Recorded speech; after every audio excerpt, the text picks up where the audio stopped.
Settle झालेल्या बिलाची settlement cancel करण्यासाठी बिल सर्चमध्ये जाणे, ज्याच्यामध्ये आज दिवसभरात झालेले बिल्स आपल्याला इथे दिसतात. बिल नंबर 1 ची आपल्याला सेटलमेंट कॅन्सल करायची असेल, तर मी बिल नंबर 1 समोर कॅन्सल सेटलमेंटला क्लिक करेन. इथं रिझन टाकेन, की का सेटलमेंट कॅन्सल करायचं आहे, तर रॉंग एंट्री असं रिझन टाकेन. त्याच्यानंतर कुणाच्या ऑथॉरिटीनं आपण जे केलेलं आहे त्याचं नाव येईल आणि मी इथं कॅन्सल सेटलमेंट म्हणेन. ही सेटलमेंट आपली इथून कॅन्सल झाली.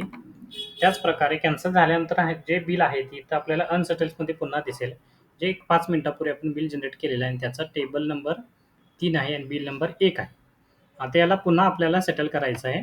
जे मगाशी कॅशमध्ये होतं त्याच्याऐवजी आता आपल्याला कार्डमध्ये सेटल करायचं असेल, तर मी इथं कार्ड सिलेक्ट करून ते बिल पुन्हा सेटल करेन. अशा प्रकारे आपण सेटल झालेलं बिल कॅशमधलं आपण कार्डमध्ये कन्व्हर्ट करून घेतलं.